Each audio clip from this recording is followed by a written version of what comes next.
So once again hello and welcome. शुरुआत करते हैं आज की क्लास। लास्ट क्लास में हमने 3.5 तक कर लिया था, राइट। 3.6 से स्टार्ट करते हैं। क्वेश्चन आपके सामने है। क्वेश्चन को अगर देखेंगे तो आप लोग खुद कर पाएंगे। क्वेश्चन को पढ़ के समझा जाए। A heating element using nichrome connected to a 230 volt supplies draws an initial current 3.2 ampere. मतलब इनिशियली उसमें करंट 3.2 एम्पियर है। मतलब इनिशियली उसका जो रेजिस्टेंस है वो मुझे पता है। इनिशियली उसका रेजिस्टेंस हो जाएगा V अपॉन आई, मतलब 230 डिवाइडेड बाई 3.2। इनिशियली रेजिस्टेंस मुझे पता चल गया। फिर हमसे कह रहा है कि which settled after a few second to a steady value of 2.8। मतलब कुछ देर के बाद ये रेजिस्टेंस चेंज हो गया होगा, और चेंज होके इसमें जो करंट है वो करंट चेंज हो गई। ये अब 230 अपॉन 2.8 इतना इसका रेजिस्टेंस हो गया। What is the steady temperature of the heating element? ये इसका जो टेम्परेचर है, जिस टेम्परेचर पर ये पर्टिकुलर करंट आई है, वो टेम्परेचर कितना था ये हमें बताना है। अगर रूम टेम्परेचर की वैल्यू 27 डिग्री सेल्सियस है तो अल्फा हमें क्वेश्चन में गिवन है। अल्फा ये है। आप क्वेश्चन समझ गए पूरा? आप लोग स्कूल तो डेली जाते ही हैं। ऐसे और ये क्वेश्चन जितने भी अपन कराते हैं सारे ऑलरेडी आप लोग कर चुके होते हैं। क्यों? अभी तो बात कर रहे थे अपन की ओनली। अरे स्कूल में क्वेश्चन भी तो कराते हैं। अभी तो तुम लोग कह रहे थे किसके स्कूल में कराते हैं सारे क्वेश्चन। अच्छा, सारे नहीं, मतलब एनसीईआरटी के, हाँ वही ना। सारे सारे ठीक है। प्रश्न को सॉल्व किया जाए, आंसर बताया जाए। आंसर मैं बता देता हूँ, तब तक आप लोग ढूंढो इसका आंसर।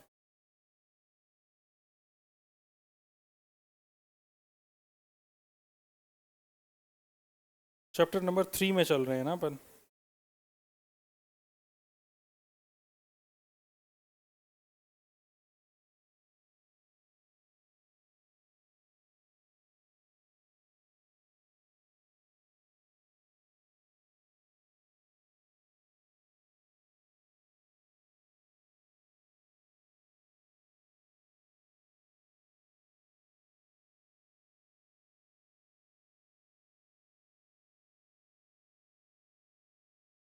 जो 230/3.2 है, इसकी वैल्यू आ रही होगी 71.87 ओम।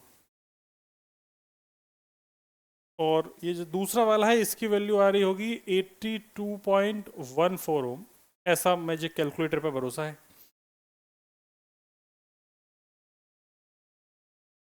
ये क्वेश्चन करा दिया था लास्ट क्लास में, मेरे हिसाब से हो चुके हैं ये क्वेश्चन। 3 बचे थे, ये उसमें से एक है।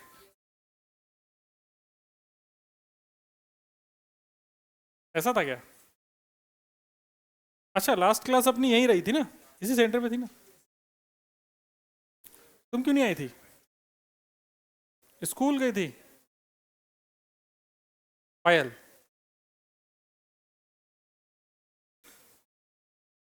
उत्कर्ष आई गया है। अच्छा, प्रत्युष। जो आपको समझ तो जाएगा अगर अपना नाम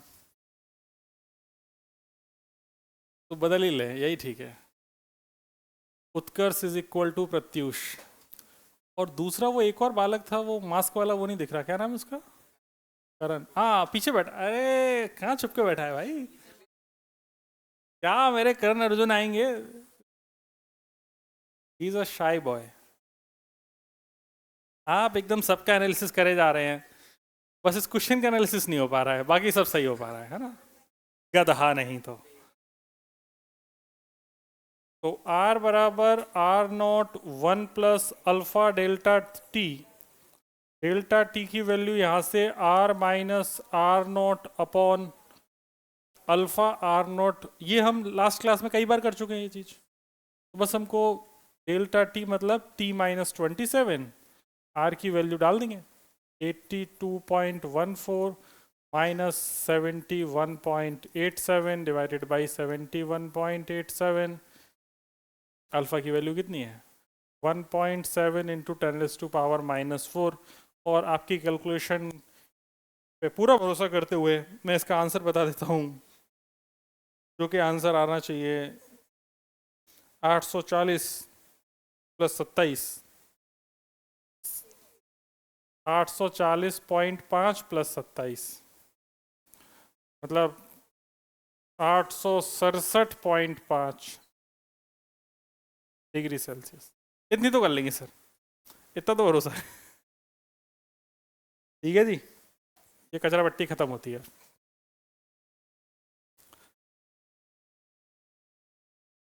तुम लोग कैलकुलेशन कैसे करते हो?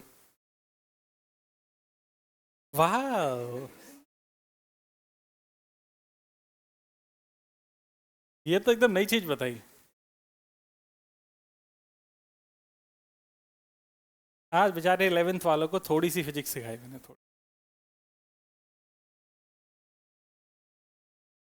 मोशन बाय ग्रेविटी के बस थोड़ा सा उनको एक क्वेश्चन, एक पत्थर को ऊपर फेंक दिया है, ऊपर फेंक के नीचे आया एक टावर से, उसको बस उनको थोड़ा सा ऑब्जर्व करना सिखाया। आज उनकी शक्लें इतनी प्यारी हो रही थी ना, लविंग इट।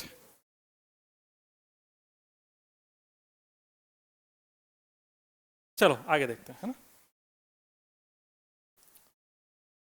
ये क्वेश्चन को आप लोग खुद कर लेंगे, फटाफट करिए। अच्छा, इस क्वेश्चन को देख के बताओ ये क्या व्हीटस्टोन है? नहीं, क्योंकि 10/5 इज नॉट इक्वल टू 5/, ऐसा मैं सोच लेना कि एक ऊपर एक नीचे हो जाए। ये है अनबैलेंस्ड व्हीट स्टोन। कैसा है? Unbalanced wheat stone. गेहूं पत्थर ब्रिज है, गेहूं पत्थर पुल। व्हीट माने गेहूं, ब्रिज माने पुल, गेहूं पत्थर पुल। तो आप लोग ये क्वेश्चन एक कर चुके हैं वैसे तो, है ना। इधर से आई करंट गई, इसमें चली गई I1, इसमें चली गई I2, इसमें चली गई I3, इसमें चली गई I1 माइनस I3, इसमें I3 आई, इसमें I2 आई, तो इसमें चली गई I2 प्लस I3। और कुछ बचा? और I का नाम है, पहली चीज़ तो है कि I इज इक्वल टू है I1 प्लस I2। पहली बात तो ये इंपॉर्टेंट है, ये पहला इक्वेशन ऐसा ही लिख लिया जाए। फिर इसके बाद लूप लूप खेल लेंगे, इस पॉइंट का नाम D रख देते हैं, प्लस माइनस लगा लेंगे, plus minus plus minus plus minus plus minus plus minus, ऐसा हो गया। फिर ये हो गया प्लस माइनस। एक जेई एडवांस का कल पेपर हुआ है, उसका एक क्वेश्चन आज क्लास में कराया, 11th के सारे बच्चों ने कर लिया। तुम्हें भी दिया जाए, देखते हैं तुम लोग कितना कर पाते हो। हालांकि कई क्वेश्चंस अपन देते रहते हैं, तुम्हें बताते नहीं कभी। तुमको मैं कभी नहीं बताता कि क्वेश्चन किसका है, कब आया हुआ है, वरना तुम डर सकते हो। नाम से तो डरता है आदमी, और क्या।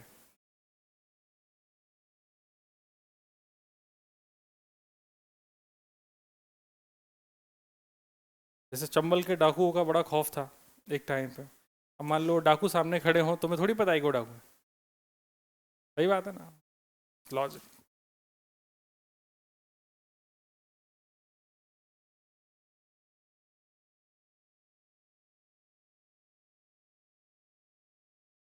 कौन कौन सा लूप बना रहे हैं?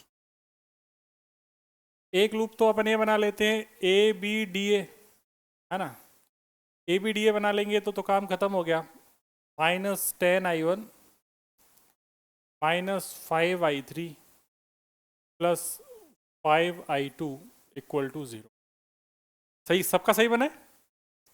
इसको थोड़ा तोड़ मरोड़ के सही कर लेंगे, तो ये हो जाएगा I2 -I3 -2I1 is equal to 0। Equation number 2 हो गई।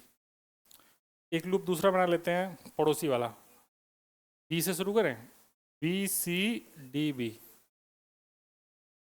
तो वहीं से शुरू करते हैं।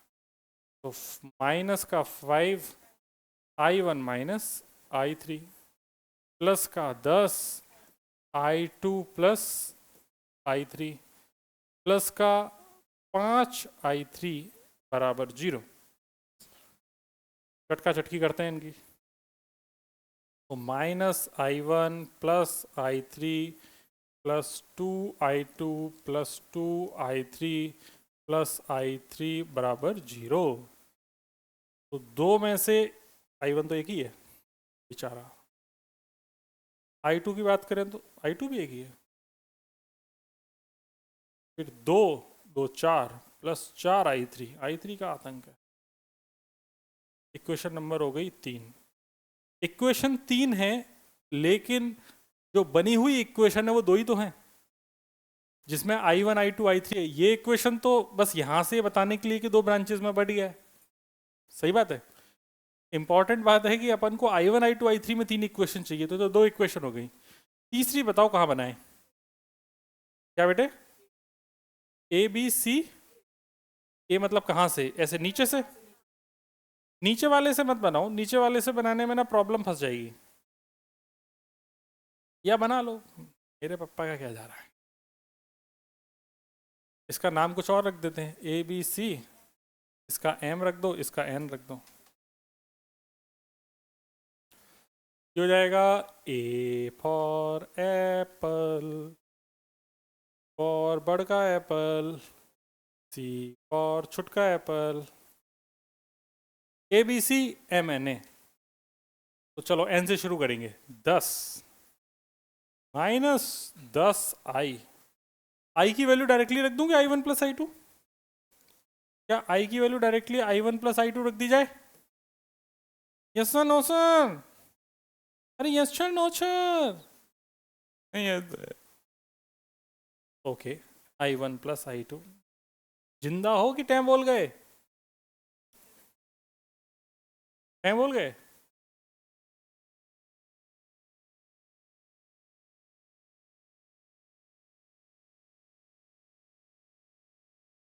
बन गई? ढिचक्याओ ढिचक्याओ। 10I1 minus 10I2 minus 10I1 minus I1 5 minus 5I1 plus 5I3 बराबर 0। सॉल्व तो करी ली होगी वैसे तुम लोगों ने। अरे अरे अरे अरे, अरे। गंदी बात होती है यार, ऐसा थोड़ी होता है।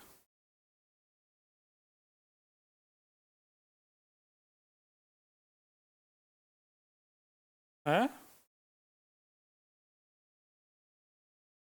पहले फोटो के कॉर्नर में ले जाऊं? मैं कुछ नहीं कर रहा।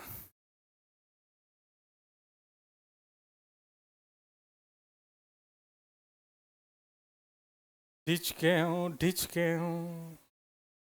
वाह। -10 -10 -20 और 5 -25। I2 की बात करी जाए -10 ओनली। I3 की बात करी जाए प्लस I3 5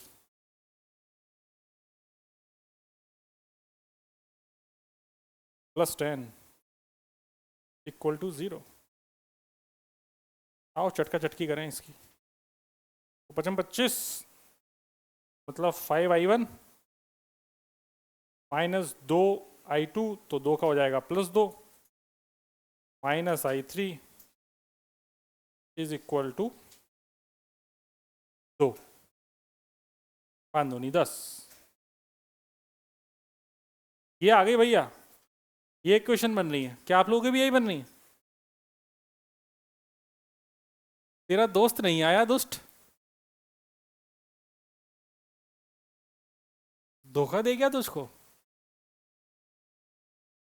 हर किसी को नहीं मिलता यहाँ प्यार जिंदगी में। हो गई चारों इक्वेशन, मतलब तीनों इक्वेशन। ये एक इक्वेशन हो गई, ये दूसरी इक्वेशन हो गई, ये तीसरी इक्वेशन हो गई। इन तीनों को सॉल्व कर लो और पूरा भरोसा है कि तुम लोग सॉल्व कर ही लोगे। और सॉल्व करके इसका जो आंसर आएगा, कुछ गलत तो नहीं बनी ना इक्वेशन, बस ये चेक कर लेना। इसका जो आंसर वो आएगा जी, अरे यार बहुत बड़े आंसर है। ब्रांच ए बी में जो करंट आ रही है वो 4/17 आ रही है, मतलब I1 की वैल्यू आएगी 4/17। मैं आंसर लिख दे रहा हूँ, I1 इज 4/17। BC ब्रांच की अगर बात करी जाए तो BC ब्रांच में करंट इन BC ब्रांच मतलब I1 माइनस I3, ये आ जाएगी 6/17। AD ब्रांच की बात करी जाए मतलब I2 की वैल्यू आ जाएगी भी 6/17 एम्पियर। और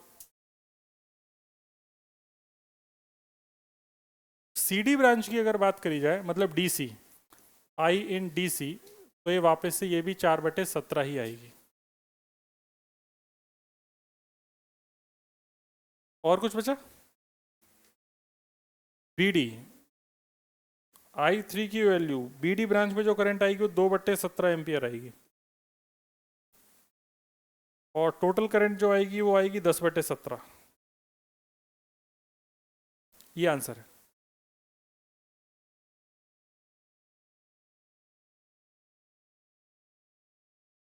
और जो BD ब्रांच में जो करंट आएगी वो उल्टी आएगी। हाँ, तो BD में करंट आएगी वो उल्टी आएगी, तो BD में माइनस लगा दिया जाए। BD कहाँ लिखी है अपन? I3 minus. CD में भी DC में तो सही है, कोई प्रॉब्लम। तो ये हो गया भाई क्वेश्चन। कैसा लग रहा है? हो गया, सॉल्व कर लिया था। अच्छा, तुम में से किसी को ये प्रॉब्लम तो नहीं है कि हम इक्वेशन 3 वेरिएबल में कैसे सॉल्व करें? नहीं ना? किसी को कोई भी डाउट है तो पूछ लेना कि सर 3 में कैसे सॉल्व करी जाती है। हैं बोला बच्चा। क्या आप लोगों ने छाप लिया? No sir.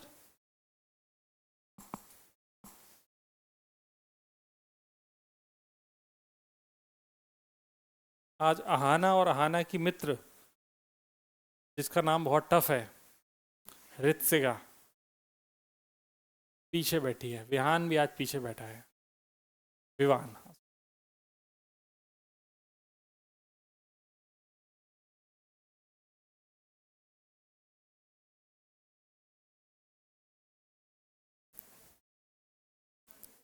क्या लग रहा है अभी भी आएगा तेरा दोस्त?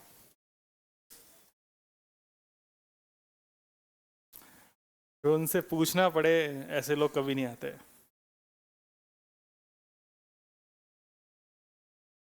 हम वापस से लौट के आ गए क्या? खत्म हो गया क्या?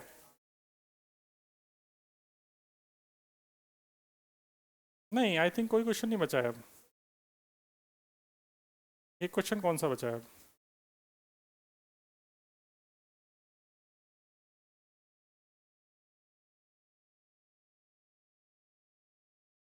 हाँ, 3.8।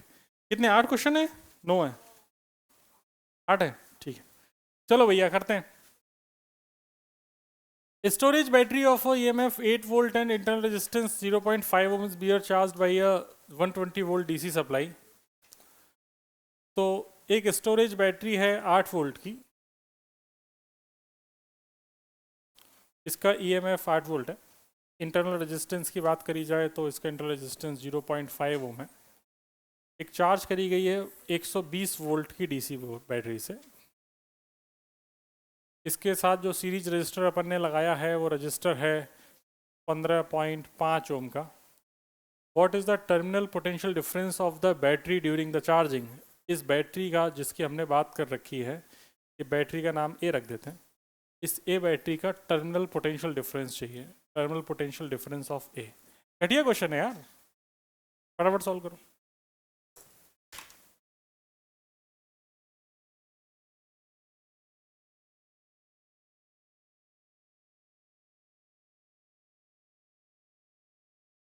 तुम्हारे में अभी इस चीज के कोई भी क्वेश्चन नहीं है? मीटर ब्रिज, पोटेंशियोमीटर, इस नाम की कोई चिड़िया है क्या?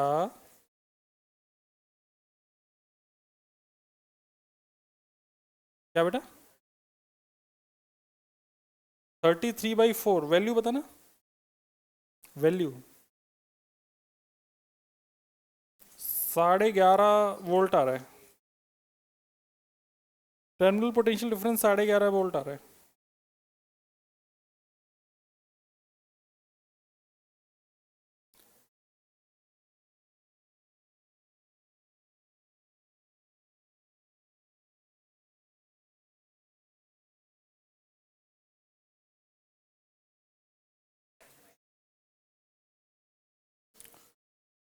साढ़े 11 वोल्ट आ रहा है टर्मिनल पोटेंशियल डिफरेंस। वैसे क्वेश्चन में तो कुछ नहीं, क्वेश्चन तो बहुत ही ईजी है। मतलब चार्ज हो रहा है, तो चार्ज हो जाए में टर्मिनल पोटेंशियल डिफरेंस कितना हो जाएगा? E plus I R. ई की वैल्यू कितनी है? 8 प्लस आई इंटू आर की जगह कितना डाल देंगे? 0.5। समस्या ये है कि आपको आई निकालना है। आई के लिए आपको चाहिए E net upon R net into 0.5। E net की अगर बात करें तो सर्किट का ई नेट कितना है? 120 प्लस 8 या 120 माइनस 8? 120 गधे। इसका प्लस और इसका प्लस दोनों एक साइड जुड़े हुए हैं, तो ये अपोजिट बैटरी है कि सेम बैटरी है? बोल ही नहीं रहे हैं। अपोजिट बैटरी है कि सेम बैटरी है? अपोजिट बैटरी है ना यार। सेम के लिए तो ऐसा था ना सिचुएशन, एक का माइनस दूसरे के प्लस से। यहां पर इन दोनों के क्या जुड़े हुए हैं? प्लस से प्लस। तो ये बैटरी अपोजिट है कि सेम है? अपोजिट। तो ये अपोजिट बैटरी होने की वजह से जो ई नेट होगा वो 120 माइनस 8 मतलब कितना हो गया? 112 वोल्ट हो जाएगा। तो ये तो हो गया 112। अब बात करते हैं आर नेट की। ये दोनों सीरीज में कि पैरेलल में? अव्वल श्रेणी के गधे नहीं हो तुम। कौन बोल रहा है पैरेलल में? ये सेम करंट ही तो यहां से निकल के इन दोनों में जा रही है। तो सीरीज में हुए कि पैरेलल में? सीरीज में। तो कितना हो गया? 16 ओम। 15.5 और आधा कितना हो गया? 16। ये हो गया 1/2।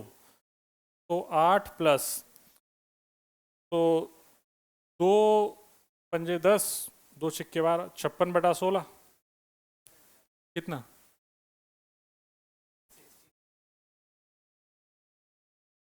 16।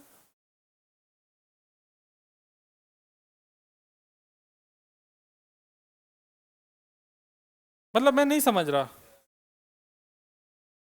16 से 112 कट जाता है?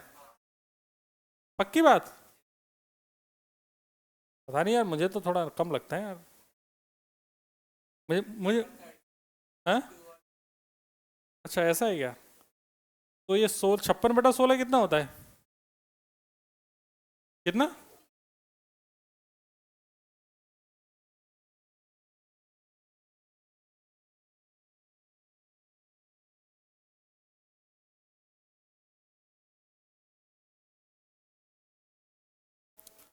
तू अभी भी नहीं समझा मैं तू क्या कह रहा था?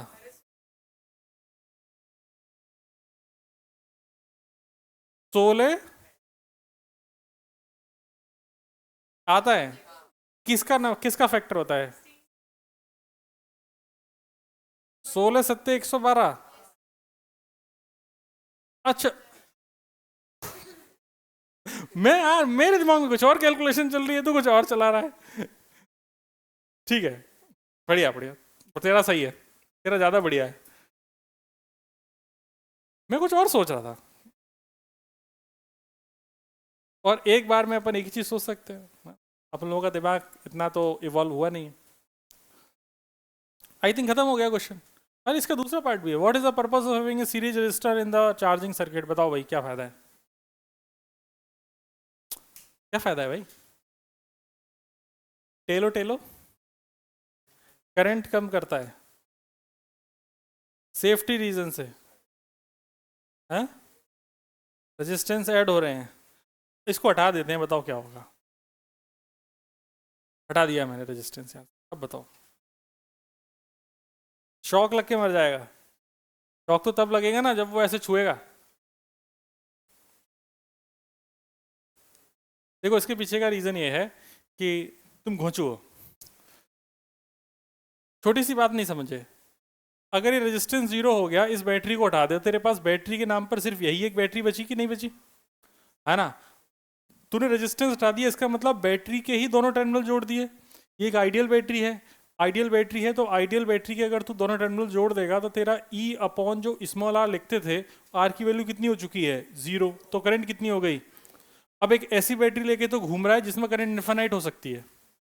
अब तो इसमें तूने छोटी मोटी बैटरी भी लगा दी ना, और इसमें जो करंट है वो इतनी ज़्यादा है कि इस बैटरी को उड़ा सकती है, तो आदमी को करंट थोड़ी लगेगा।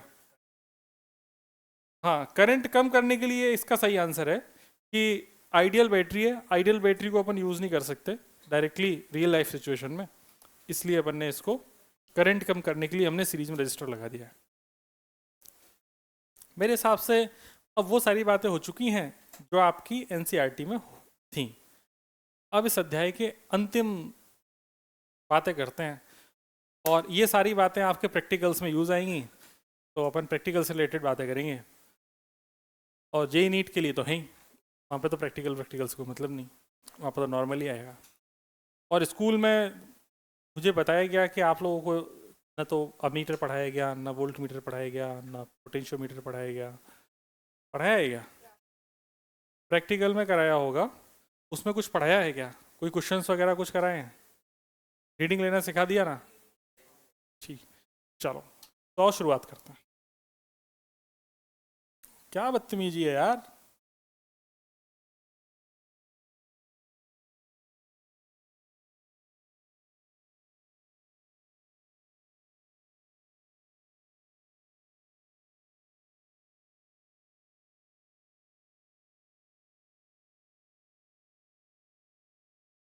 अरे भाई साहब, ये पता है क्या बदतमीजी है? जितनी बार अपन इसको आगे कर रहे हैं ना, उतनी ही बार ये नई स्लाइड ऐड कर दे रहा है वापस से उन्हें ही।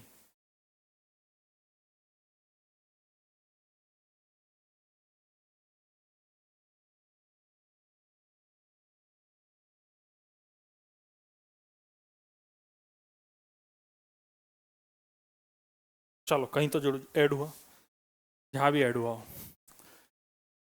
मुद्दे की बात समझते हैं, क्योंकि आज के बाद इस पीपीटी को मैं ख़त्म कर दूंगा। यार एक बात ऐसी है दोस्त कि सबसे पहले आपको गैल्वेनोमीटर समझ लेना चाहिए। गैल्वेनो में ई आता है शायद, जो भी आता है ए आता है, जो भी आता हो आई डोंट केयर, मेरा काम कुछ और है। गैल्वेनोमीटर का जो यूज होता है, यूज टू डिटेक्ट करंट।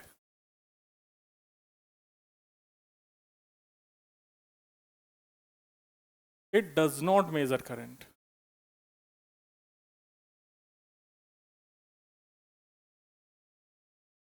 ये क्या मजेदार बात बताई सर। यार डिटेक्ट करना अलग चीज़ है, नापना अलग चीज़ है। जैसे कि ये बोतल में वजन है कि नहीं? मैं बता नहीं सकता कितना है, लेकिन ये बता सकता हूँ कि इसमें वजन है। तो मैंने डिटेक्ट कर लिया कि बोतल के पास मास है, लेकिन मैं ये नहीं बता सकता कितना है। मतलब ये एक मेजरिंग इंस्ट्रूमेंट नहीं है, ये सिर्फ ये बताएगा कि तुम्हारे पास सर्किट में करंट है कि नहीं। ये कनेक्ट किया जाएगा सीरीज में।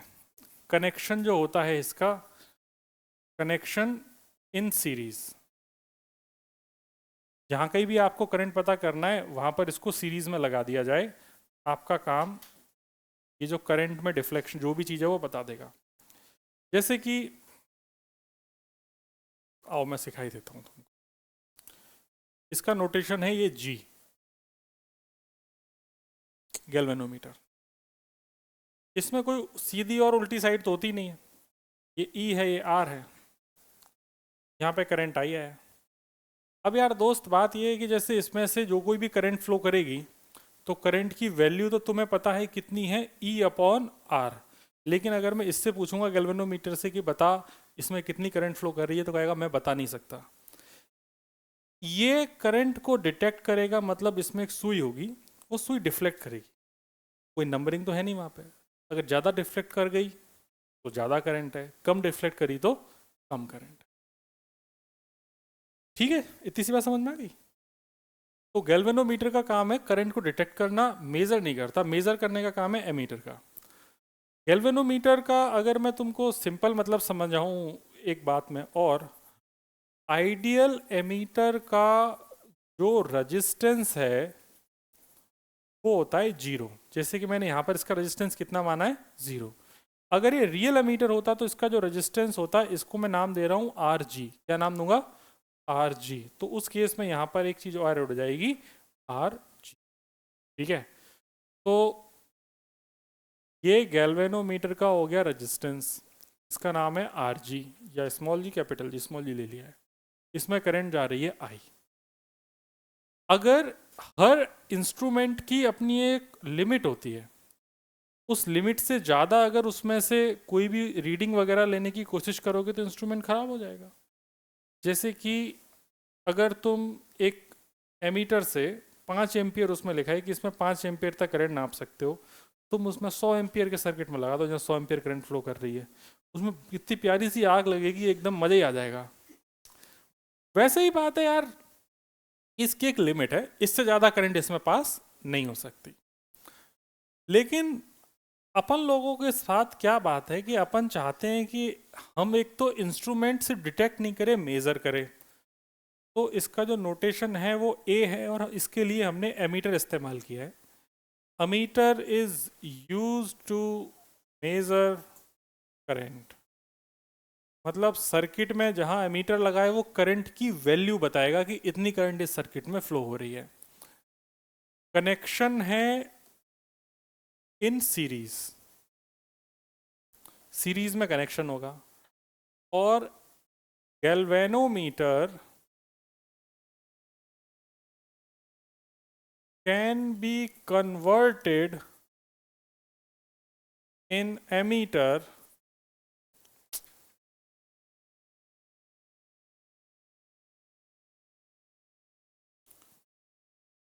using शंट रेजिस्टेंस, जो कि बहुत चंट होता है। शंट समझते हो, बहुत चालू। In parallel to the galvanometer. ठीक है, मतलब हम गैल्वेनोमीटर से एमीटर बनाते हैं, लेकिन गैल्वेनोमीटर से एमीटर बनाने के लिए क्या करना पड़ता है, उसके साथ पैरेलल में एक रेजिस्टेंस लगाना पड़ता है, जिसको शंट रेजिस्टेंस कहते हैं।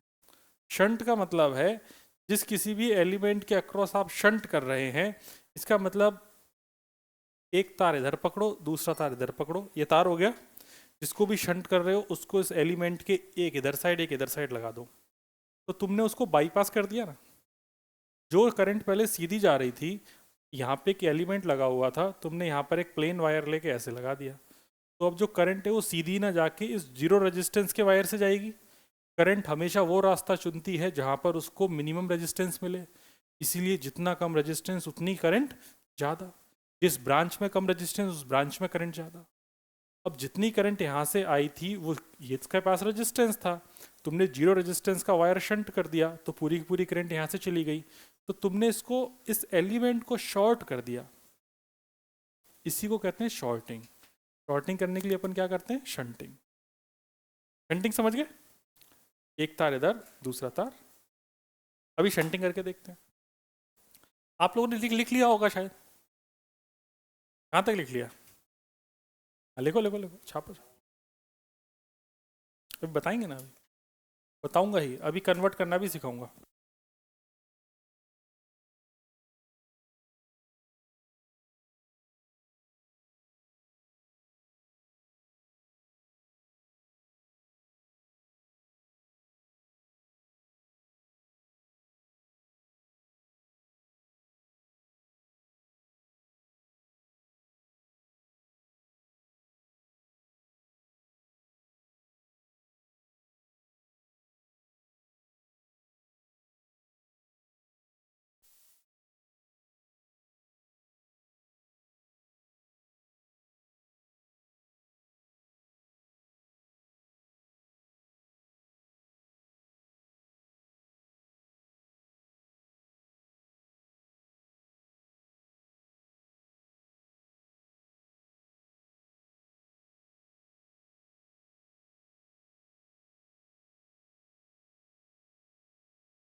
चलो भाई, hello hello hello, mic testing, alpha beta gamma.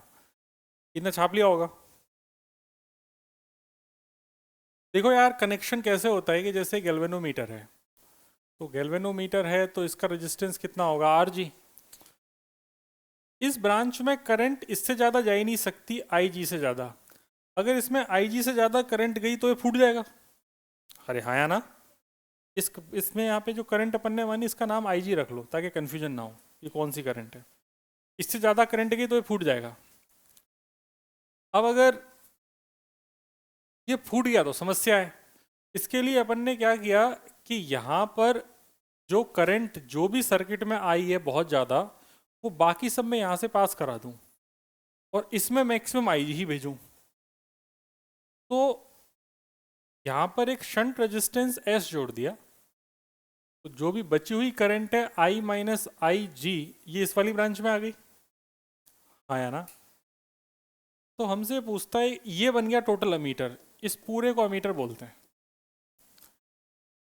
इस तो अपन से ऐसा पूछता है कि कितना शंट अपन जोड़े, तो अपन से शंट रेजिस्टेंस की वैल्यू पूछता है।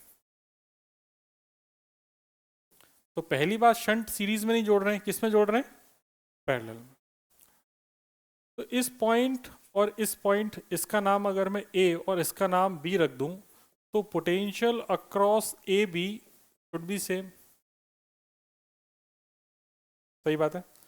तो ऊपर वाली ब्रांच से अगर मैं पोटेंशियल लिखूं तो क्या लिखूंगा, आई जी इंटू आर जी, आया ना। और नीचे वाली ब्रांच से अगर पोटेंशियल लिखूंगा तो क्या लिखूंगा, I minus I G into S. तो शंट रेजिस्टेंस की वैल्यू आ गई I G R G upon I minus I G. ठीक है। तो इस तरीके से आप शंट की वैल्यू निकाल सकते हैं, कितना शंट अपन ने लगाया। ठीक है जी। अमीटर को जहाँ सर्किट में यूज करना है उसको हमेशा सीरीज में लगाना है। आइडियल अमीटर का रेजिस्टेंस कितना होता है, 0। ये बताने की जरूरत नहीं।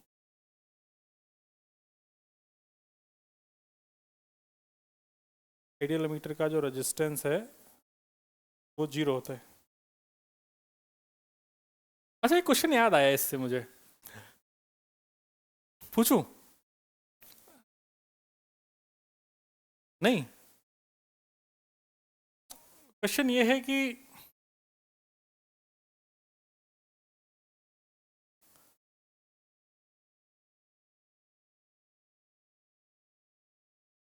देखो एनसीईआरटी खत्म हो चुकी है ना, अब अपन ऐसी प्यार मोहब्बत की बातें कर रहे हैं। आओ बातें करें। तो एक ऐसे एक कॉम्बिनेशन दे दिया है, इस कॉम्बिनेशन में इक्विवेलेंट रेजिस्टेंस के बारे में बात कर रहे हैं। इसका जो इक्विवेलेंट है आर अक्रॉस ए बी, वो इक्विवेलेंट कुछ है ना। इक्विवेलेंट मान लेते हैं 8 है।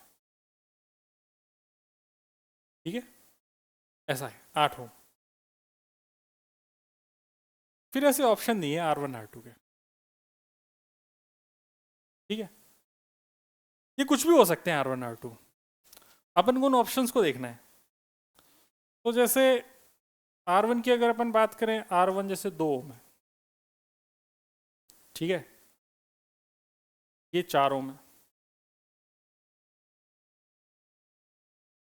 तो इसका आंसर 4/3 हो जाएगा पैरेलल में। तो ये ऑप्शन तो हो नहीं सकता। ऐसे ही एक काम किया इसने इसने बोला कि R1 R2 के बारे में मुझे पता ही नहीं है, मैं एक काम किया उसने उसने बोला कि R1 R2 ने देखे मैं R1 इंटू R2 दूंगा आपको। ठीक है, R1 इंटू R2 दूंगा। ये मैं क्वेश्चन को समझ रहा हूँ मैं क्या फ्रेम कर रहा हूँ, कि पहले मैंने इंडिविजुअल देके तुम्हें बता दिया कि इंडिविजुअल कैसे है, फिर मैं कह रहा हूँ कि मेरे क्वेश्चन में ये नहीं है, ओरिजिनल क्वेश्चन में ऐसा है कि R1 R2 दिया गया है। R1 R2 दिया गया है तो R1 R2 ऐसा है कि ये कोई ऑप्शन है 4 ओम, कोई ऑप्शन है 15 ओम, कोई ऑप्शन है 20 ओम, कोई ऑप्शन है 25 ओम। इस तरीके से ऑप्शंस दिए गए हैं। तो हमसे पूछ रहा है कि इसमें से क्या ऑप्शन पॉसिबल है। समझ गए ना क्वेश्चन? ना R1 की वैल्यू पता है ना R2 की वैल्यू पता है, सिर्फ इक्विवेलेंट पता है। और पूछा है कि यार इनमें से कौन सा ऑप्शन पॉसिबल है। एक ये क्वेश्चन आता है, एक क्वेश्चन ये आता है।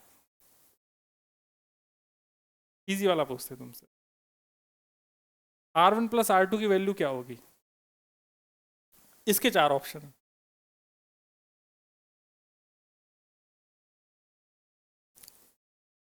कि जेई मेन लेवल पे आ गए। इसमें एक ऑप्शन है तुम्हारा 6 ओम, एक ऑप्शन है 8 ओम, है ना, एक ऑप्शन है 10 ओम, एक ऑप्शन है 16 ओम। इस तरीके से ऑप्शन है। इसमें से क्या पॉसिबल है, पॉसिबिलिटी के बारे में पूछ रहा है, क्या पॉसिबिलिटी हो सकती है?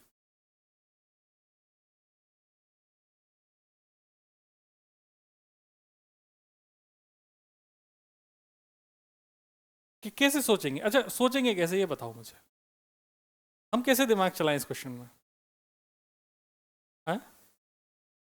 देखो इसमें कोई फॉर्मूला तो लगना नहीं है, ऐसा तो है नहीं कि कोई वैल्यू दे रखी है, कोई वैल्यू नहीं दे रखी ना, इंडिविजुअल तुम बताइए, एक ही इक्वेशन बनेगी। मतलब अगर इक्वेशन भी बनाओगे तो क्या लिखोगे, R1 R2 upon R1 plus R2, और इसकी वैल्यू कितनी है 8। एक इक्वेशन दो वेरिएबल कभी सॉल्व ही नहीं हो सकते। इसका मतलब वो क्वेश्चन में कुछ ये नहीं कुछ कहना चाह रहा है, वो क्वेश्चन में तुमसे कुछ और अप्रोच कराना चाह रहा है। वो एक कॉन्सेप्ट का इस्तेमाल करवाना चाह रहा है, वो कॉन्सेप्ट तुमको थोड़ा सा सोचना पड़ेगा। जैसे कुछ चीज ऑब्जर्व करने की कोशिश करेंगे, है ना, तुम्हें ऑब्जर्व करनी है R1 R2 और ये R पैरेलल का इक्विवेलेंट। अगर ये दो है, ये दो है, तो इसकी वैल्यू कितनी है 1। सही बात है। ये 3 है, ये 6, तो इसकी वैल्यू कितनी है 2। ये अगर 6 है, ये अगर 8 है, तो इसकी वैल्यू कितनी है 48/14। ठीक है ना, इस तरीके से। ये अगर 33 है, ये अगर 66 है, तो इसकी वैल्यू कितनी है 22। क्या कॉम्बिनेशन, क्या तुम इससे कंक्लूड कर पा रहे हो? R1 R2 अगर मैंने दे रखे हैं, तो R पैरेलल से क्या कुछ सोच पा रहे हो तुम? नहीं। अब सोच के देख, अब मैं बता रहा हूं। वेरी गुड, बस यही ऑब्जर्व करना था कि जो R इक्विवेलेंट है वो हमेशा छोटे वाले से भी छोटा है। लॉजिक सुनना, इनमें भी जो छोटा है ना उससे भी छोटा है। इन दोनों में तो बराबर है, इनसे तो छोटा है ही। 3 और 6 में कौन छोटा है? 3 से भी छोटा है। 6 और 8 में कौन छोटा है? तो 6 से भी छोटा है। 33 और 66 में कौन छोटा है? 33, इससे भी छोटा है। मतलब ये बात पक्की है कि R1 और R2 जो होंगे, वो R1 R2 इंडिविजुअली 8 से तो बड़े ही रहे होंगे। सही बात है। अगर 8 से बड़े रहे होंगे तो कम से कम 8 तो होने ही चाहिए। तो मतलब इसका जो सीरीज में अगर मैं इनको ऐड करूंगा तो इनका समेशन 16 से तो ज्यादा होना ही चाहिए। इसका मतलब ये चारों ऑप्शन पॉसिबल नहीं। इक्वल टू तो पॉसिबल ही नहीं, क्योंकि इक्वल टू में अगर 8 और 8 डाल दूंगा तो आंसर कितना हो जाएगा 4। मतलब इसका मतलब ये है कि जो R1 प्लस R2 है वो हमेशा किससे ज्यादा रहा होगा 16 से। लॉजिक चमका? तो इससे ये समझ में आता है कि जो पैरेलल कॉम्बिनेशन में R इक्विवेलेंट होता है वो हमेशा छोटे वाले से भी छोटा होता है। इस बात को इसी भाषा में लिख लो, पैरेलल कॉम्बिनेशन में R इक्विवेलेंट छोटे वाले से भी छोटा होता है।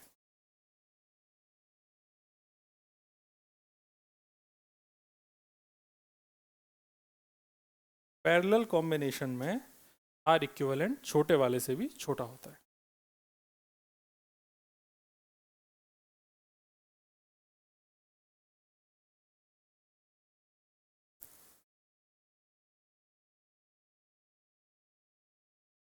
समझ आ गया?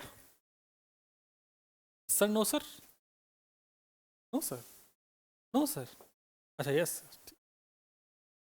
चलो, अच्छा ये भी लिखना है, लिख लो लिख लो, इसे लिख लो, ये तो ज़्यादा ज़रूरी है। ये तो मुझे याद आ गई बात।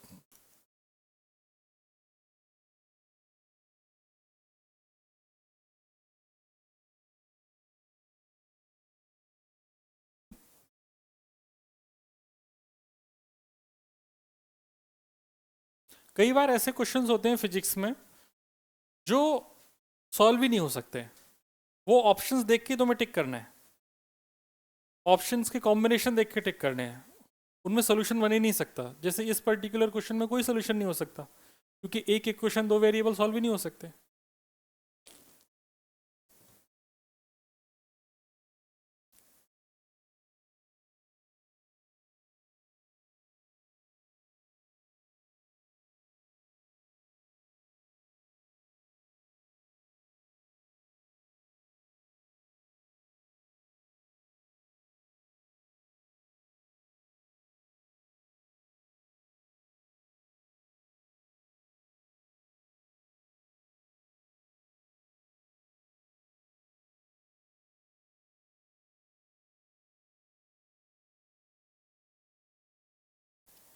छपाई हो गई?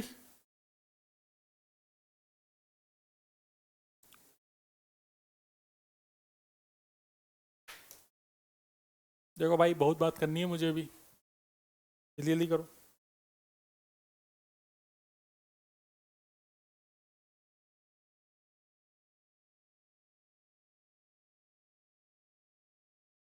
कुछ कहना है?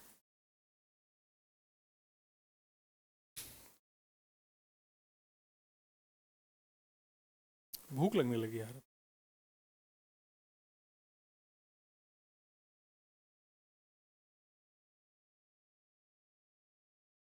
चलिए आगे बढ़ते हैं।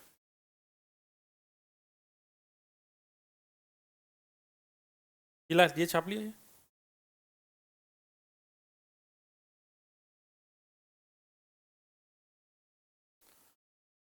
तो इसका मतलब एमीटर के लिए अपने को गैल्वेनोमीटर के पैरेलल में एक रेजिस्टेंस लगा देना है, इससे वो किस में कन्वर्ट हो जाता है? अगली हेडिंग देखी जाए, वोल्ट मीटर। देखो वोल्ट मीटर का नोटेशन भी होता है, used in parallel across element, across branch. या जैसे पिछले दो इंस्ट्रूमेंट किस में यूज हो रहे थे? सीरीज में। ये किस में यूज होगा? पैरेलल में। Resistance of ideal voltmeter is infinite. Ideal voltmeter का रेजिस्टेंस इनफाइनाइट होता है। It is use to measure potential difference. ये मैं बता चुका हूँ कि जो एमीटर है उसका इस्तेमाल करंट मेजर करने में होता है, वोल्ट मीटर का इस्तेमाल, चलना आगे, वोल्ट मीटर का इस्तेमाल पोटेंशियल डिफरेंस मेजर करने में होता है, या फिर इससे सिंपल भाषा में आप वोल्टेज भी कहते हैं कि वोल्टेज मेजर करने के में होता है। अब इनफाइनाइट रेजिस्टेंस का वोल्ट मीटर तो मिलता नहीं है मार्केट में। तो हमारे पास जितने भी रेजिस्टेंस होते, जितने भी वोल्ट मीटर होते हैं, सारे नॉन आइडियल, सारे आइडियल नहीं होते, नॉन आइडियल होते हैं। इसका मतलब इनका कुछ ना कुछ रेजिस्टेंस तो रहता ही है। देखो यूज करके देखते हैं कैसे बताना चाह रहा है ये। जैसे दो रेजिस्टेंस हैं, this is R1, this is R2, this is E। मुझे ये पता करना है कि R1 के अक्रॉस कितना पोटेंशियल डिफरेंस है। ये पता करने के लिए अपन ने यहाँ पर एक वोल्ट मीटर लगा दिया, तो जो भी वोल्ट मीटर की रीडिंग आएगी वो R1 में R1 के अक्रॉस पोटेंशियल डिफरेंस के बराबर होगी। इसको सोच के देख आखिर ये काम कैसे कर रहा होगा। ये सिंपली I इंटू आर तो कर रहा होगा। जो भी करंट यहाँ से गई, अगर ये आइडियल वोल्ट मीटर है तो उसका रेजिस्टेंस कितना है? इनफाइनाइट। तो जो भी करंट यहाँ से गई फिर पूरी की पूरी इसमें चली गई। अगर पूरी की पूरी इसमें चलेगी तो I इंटू R1 करने से जो भी रीडिंग होगी वो किसकी रीडिंग होगी? Volt meter. सही बात। तो ये एक तो पैरेलल में कनेक्ट किया है R1 के, और इसकी जो रीडिंग है वो है I इंटू R1। अब देखो गैल्वेनोमीटर को कैसे कन्वर्ट करते हैं, galvanometer into volt meter. Volt meter में किस तरीके से कन्वर्ट किया जाता है ये देखने वाली बात है। वोल्ट मीटर को कन्वर्ट करने के लिए आपको गैल्वेनोमीटर को वोल्ट मीटर में, तो जैसे यहाँ पर इसकी जो करंट है वो है IG, इसका रेजिस्टेंस है RG। इसको अगर वोल्ट मीटर में कन्वर्ट करना है तो यहाँ पर सीरीज में एक रेजिस्टेंस लगाया जाएगा। ए रेजिस्टेंस, एक हाई रेजिस्टेंस है, ये हाई रेजिस्टेंस, हाइट नहीं भाई, high resistance is added in series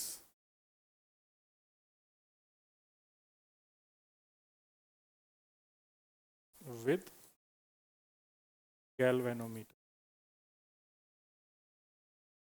galvanometer के साथ अपन ने इसको सीरीज में चिपका दिया, चिपक गया भाई सीरीज, कोई प्रॉब्लम की बात।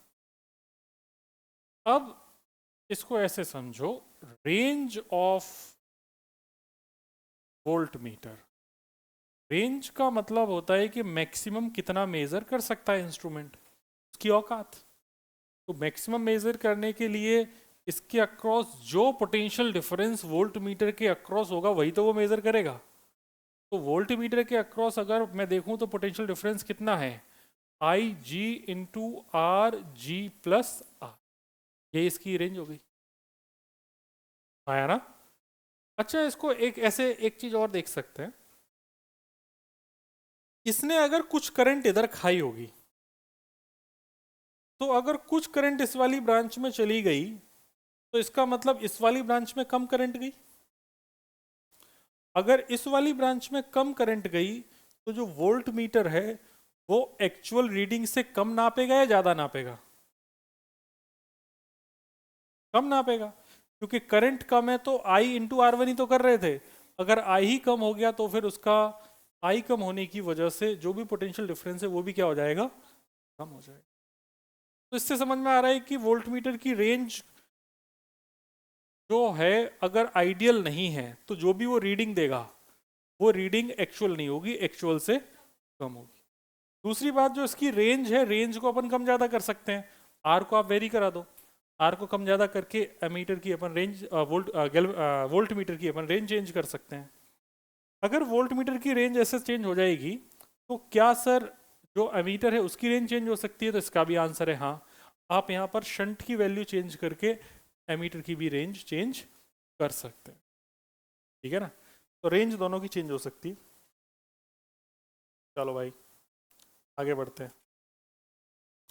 तो ये आपने तीनों इंस्ट्रूमेंट देख लिए, अच्छा लिख रहे थे, लिखो लिखो, लिखने वाले को कौन रोक पाए।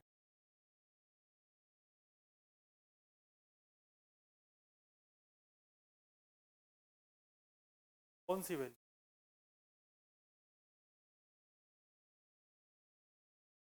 देखो जब तुमने यहाँ पर इस पीछे वाले फिगर में देखो, गैल्वेनोमीटर तो कुछ मेजर ही नहीं कर रहा था, वो तो डिटेक्ट कर रहा था। अब यहाँ पर जो करंट जो ये इंस्ट्रूमेंट मेजर कर रहा है वो करंट कैपिटल आई कर रहा है, स्मॉल आई जी नहीं कर रहा। ये पूरे कॉम्बिनेशन के पास जो करंट जा रही है वो इस इंस्ट्रूमेंट रेंज है। अगर जैसे जैसे तुमने यहाँ पर क्या किया, इसको सर्किट में सीरीज में लगाया, लगाने से तुमने इंस्ट्रूमेंट को सीरीज में, इंस्ट्रूमेंट के अंदर आए तो पहले तो था नहीं, बाद में तुमने शंट जोड़ा, शंट को जोड़ने से क्या हुआ कि तुम्हारे पास जो आर इक्विवेलेंट है वो कम हो गया। पैरेलल में आर इक्विवेलेंट कम हो जाता है, अभी देखा। अगर आर इक्विवेलेंट कम हुआ है तो इसका मतलब है सर्किट में करंट बढ़ गया। ये जो इंस्ट्रूमेंट है पैरेलल में लगाया, इसका फायदा ये है सर्किट में इफिशिएंसी बढ़ गई और इसके साथ सर्किट फ्लो होने वाली करंट है वो रेंज बढ़ गई। मतलब अगर तुम एमीटर की रेंज बढ़ाना चाहते हो तो इसके लिए बेस्ट चीज ये है कि एमीटर की रेंज बढ़ाने के लिए जो शंट है, शंट को कम से कम रखो। शंट जितना कम रहेगा उतनी ही करंट यहां से फ्लो करेगी, या ऐसा सोच लो शंट जितना कम रहेगा इसका जो आर इक्विवेलेंट है वो उतना ही कम रहेगा, तुम आइडियल एमीटर की तरफ जाओगे। आइडियल एमीटर का रेजिस्टेंस, रेजिस्टेंस अचीव तुम ऐसे तो कर नहीं सकते, एक रेजिस्टेंस को बहुत कम कर दो, R1 R2 में से एक को कम कर दिया तो आर इक्विवेलेंट होगा वो छोटे वाले से भी छोटा होगा, समझा।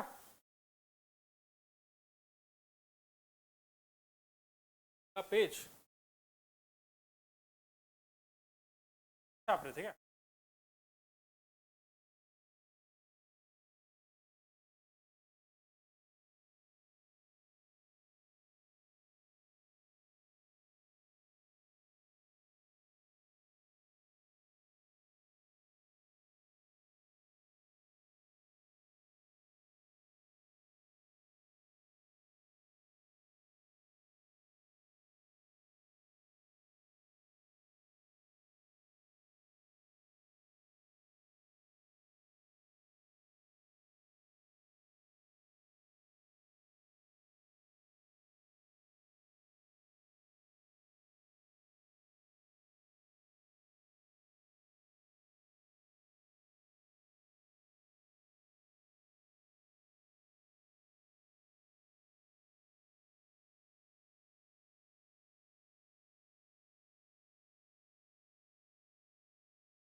Hello hello hello, mic testing, alpha beta पौने अल्फा।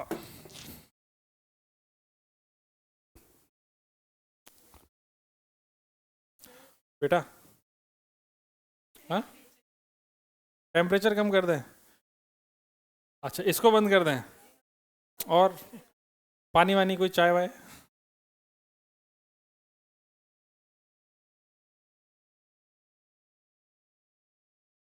अच्छा, स्विंग बंद कर दें भाई साहब? भाई इसके तो रिमोट के सेल टैं बोल गए हैं, ऐसा लग रहा है।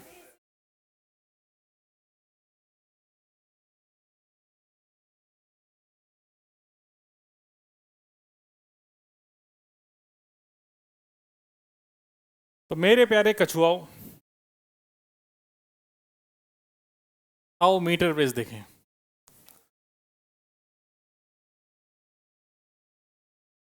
आप लोग अपने स्कूल में देखेंगे मीटर ब्रिज?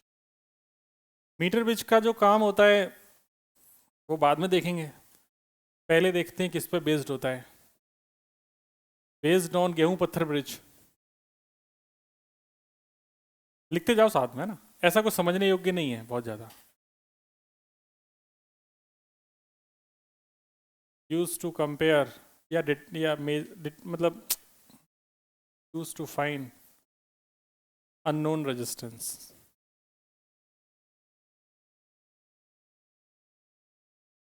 तुम्हें एक तार पकड़ा दिया जाए, बोला जाए बताओ इसका कितना रेजिस्टेंस है, तो तुम इसी का इस्तेमाल करके बता सकते हो। ठीक है, 1 मीटर का तार होता है इसमें। अब तुम पूछोगे क्या बवाल है, वो मैं अभी सीधा चित्र में ही बता दूंगा।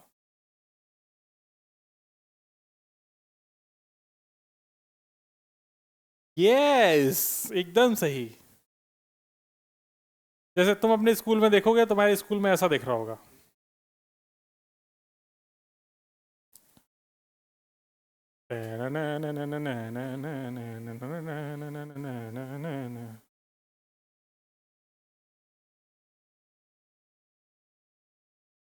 है। वाह।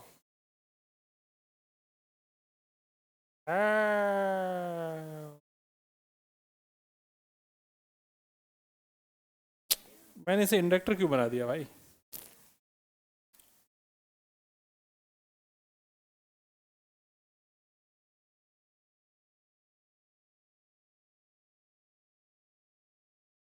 रियोस्टेट समझते हो? रियोस्टेट क्या होता है?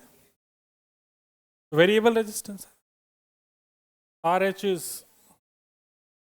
रियोस्टेट। रियोस्टेट की स्पेलिंग क्या होती है ना? रियोस्टेट का मतलब सिंपल होता है वेरिएबल रेजिस्टेंस। वैसे देखा होगा तुमने, ऐसे पतली सी कॉइल सी होती है, उसके अंदर ऐसे प्लास्टिक का वो लगा के ऐसे आगे पीछे करते हैं। जाके स्कूल की लैब में एक बार चुरा के देखना। लाइट चीज़ों से लेकिन मत खेलना, है ना, चटक सकते हो। फिर यहाँ पे ऐसे एक बैटरी लगा देते हैं, ऊपर नीचे कहीं भी जहाँ मन करे वहाँ लगा दो। यहाँ पे एक एमीटर लगा देते हैं, करंट वरेंट भी नाप लें कितनी सही जा रही कि नहीं जा रही। खैर ये सब कचरा पट्टी है, इन सब बातों का मतलब नहीं है। इंपॉर्टेंट बात है ये कि एक तार लेके, और इस तार में एक गैल्वेनोमीटर लगा होता है,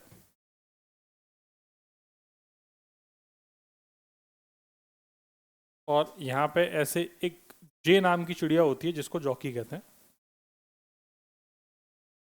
जॉकी क्या होता है पता है तुम्हें क्या? जो ब्रांड है वो, अरे चड्डी बनियान से आगे नहीं बढ़ पा रहे हो। जॉकी, तुम लोगों ने वो घोड़ों की रेस देखी? घोड़ों की, उसमें भी जॉकी होता है ना, जॉकी जॉकी। अच्छा, तुम लोगों को पता नहीं ना ये सब बात है, बोले बच्चे हो। खैर, तुम तो ये समझ लो कि यहाँ पे एक छोटी सी क्लिप है, इस तार पे ऐसे घुमा के देखनी है। ये तार पे तब तक घुमानी है जब तक कि इस गैल्वेनोमीटर में डिफ्लेक्शन जीरो ना हो जाए। जब ऐसा हो जाएगा उस पॉइंट को नल पॉइंट कहते हैं। क्या कहते हैं? Null point. तो नल पॉइंट की डेफिनेशन जो अपने को समझ में आई, वो नल पॉइंट ये समझ में आया, where deflection is zero, there is no deflection. Null point का मतलब समझ में आ गया। तो अपन को इसे खिसका के ऐसे जॉकी को कच कच कच करके देख लेना है। अननोन रेजिस्टेंस ये है, इसका नाम आर रख देते हैं। और जो भी हो ये बैलेंस हुआ होगा ना कहीं ना कहीं। तो ऐसा मैंने मान लिया कि जो एल नॉट है वो यहाँ से लेके यहाँ तक की दूरी है, तो एल नॉट है इसकी बैलेंसिंग लेंथ, या बैलेंस लेंथ एक ही बात है। इस वायर का नाम है ए से लेके बी। नल पॉइंट का जहाँ पे मिला है इसका नाम मैंने एन ही रख देता हूँ, जहाँ जॉकी पकड़ के जे पकड़ के घूम रहे ना अपन, उसका नाम एन ही रख देते हैं। ए से लेके बी तक ये है मीटर ब्रिज वायर। इसका नाम मीटर इसलिए है क्योंकि इसकी जो लंबाई है वो होती है 1 मीटर। समझ गई बात? अब इस 1 मीटर के वायर को पकड़ के अपन ने घुमा लिया। अगर इसमें कोई भी डिफ्लेक्शन नहीं है, इसका मतलब ये रेजिस्टेंस अपॉन ए एन का रेजिस्टेंस, इफ आया balanced condition, if no deflection in galvanometer, if no deflection in galvanometer, then R upon resistance of AN should be equal to RH upon resistance of NB। बुद्धि दौड़ाओ जरा। तुमको ये पता है since R बराबर rho L by ए होता है कि नहीं होता? मतलब रेजिस्टेंस किसके प्रोपोर्शनल है? लेंथ के। समझ में आई ना बात? अब अगर मैं इसको थोड़ा छोटा कर दूं तो तुम समझोगे तो तब भी, क्योंकि दिमाग तो तुम में है ही भरपूर।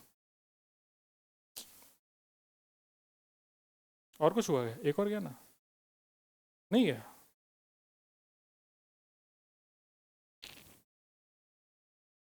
चल चल इधर चल दुष्ट कहीं, इतना ठीक है, दिख रहा है? ठीक है, दिखेगा दिखेगा, मन की आंखों से देखो, मन की आंखों से सब दिखता है। तो ये ऐसा हो गया कि रेजिस्टेंस लेंथ के प्रोपोर्शनल हो गया।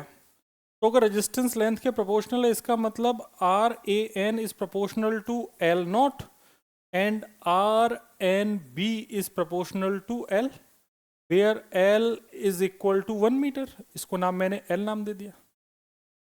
सही बात है। तो मैं ऐसा बोल सकता हूं कि R upon R H is equal to R A N divided by R N B, R upon R H is equal to L naught upon L minus L not.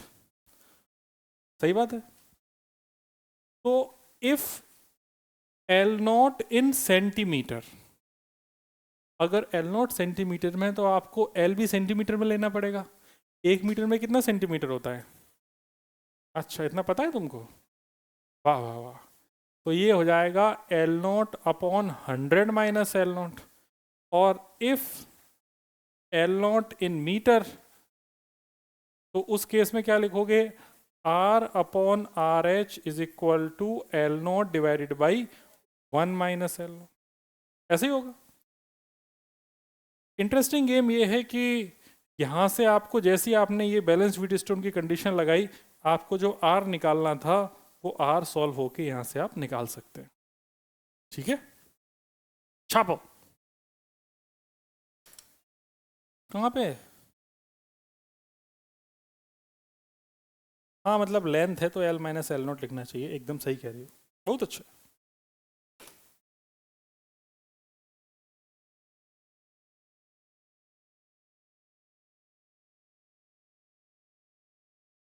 एक बार और खींच।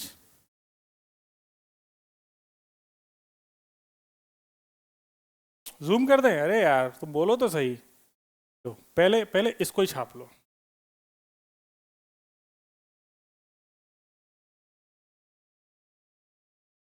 और जूम करें?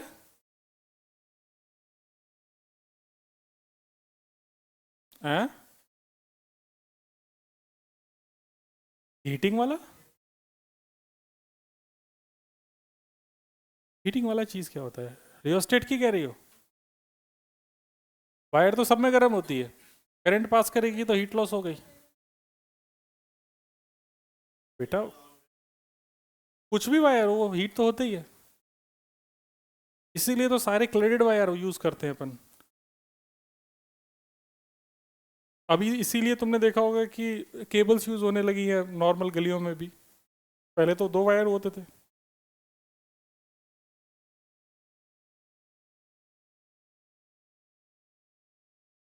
हर किसी को नहीं मिलता यहाँ प्यार जिंदगी